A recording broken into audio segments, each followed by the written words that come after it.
Alright, today we've talked about common screwdrivers. Now we're going to be talking about Phillips screwdrivers. And most of these screwdrivers, these ones you buy at a lot of these hardware stores, they have good, better, and best. This is kind of the medium of the road.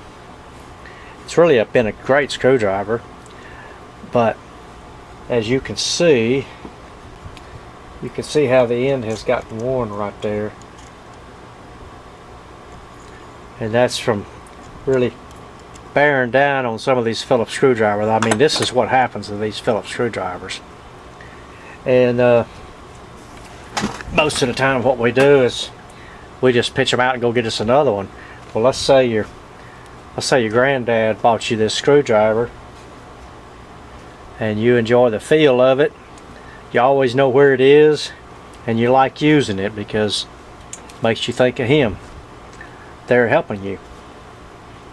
So what we're going to do is I'm going to show you how to fix this. It's a little time consuming, but it depends on how much you really want to save this screwdriver. Now, one thing I will tell you, the crosshairs on this screwdriver, the X part, 88.5 degrees in between each one. And why in the world they do that, I don't know, but we're going to work with it at 90 degrees.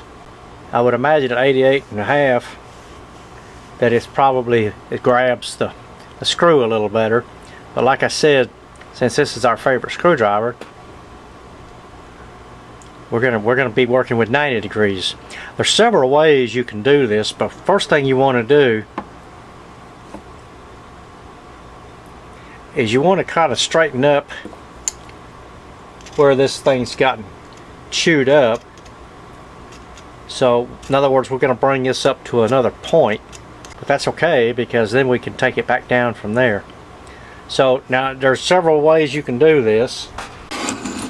You can use a stone that you use for sharpening knives, and you just have to work with it until you find the right angle and just start working with it.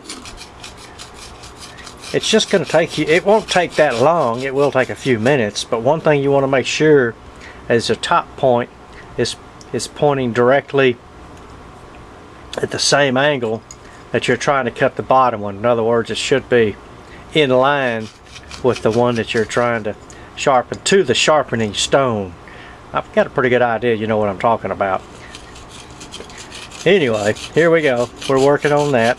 And just kind of as you're trying to sharpen it, just kind of move it up and down, because you just never know exactly, because as you're sharpening it, you could be doing that anyway. So do the best you can and then check it ever so often. And see, right now we're getting that back down to a straight point. Now we need to work on this next one. They make these little grinders here that make quick work of anything as far as small, such as screwdrivers and drill bits and first one thing and another. And you can use that, and it's real fast.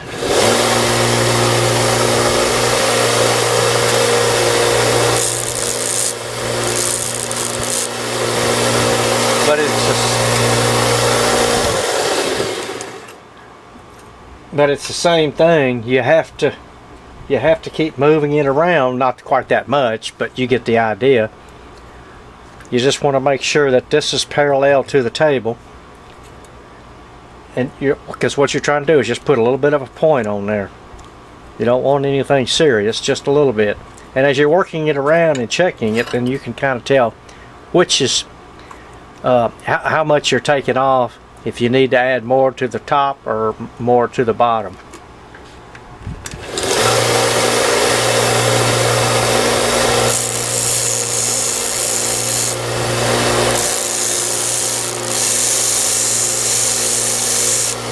We've got the first one, and Whoops.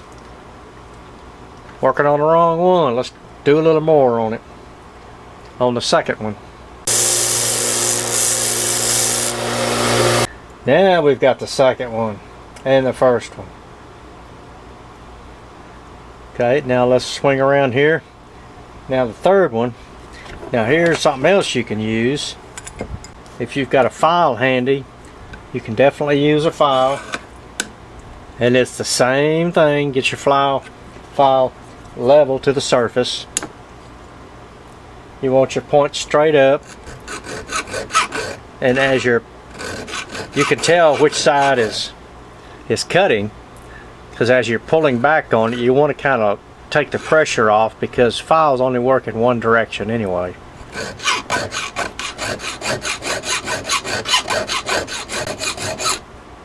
And let's check this. As always, don't take too much off at one time. Okay, we've got the first three done. Okay, now we got to do the. See if I can. Yeah, we got to get this fourth one here.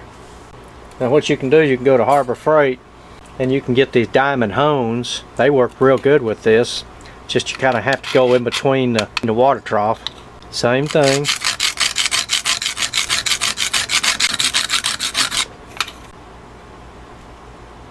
Okay, looks like we've got them all. I mean, they're not all exactly the same, but because where the difference is in how far back we made the cut.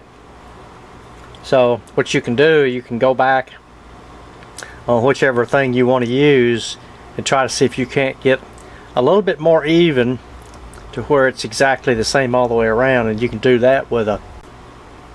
I'm just gonna kind of eyeball this, because looks like this one's the farthest back, so we're going to work with that one. So this one's quite a ways we got to go forward.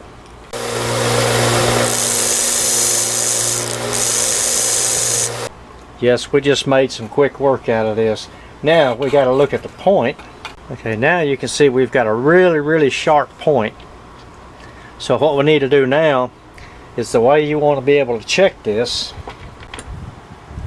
is that the point should not bottom out in your screw.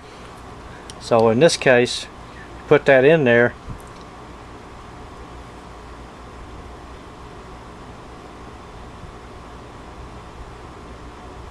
So you can see the screwdriver moving around in there, because it should tighten up on your wagon wheel before it bottoms out. So all we need to do here now, it just barely takes some of that point off. Now you can use your electric grinder, but you just got to be very careful. You just want to take just a little bit at a time.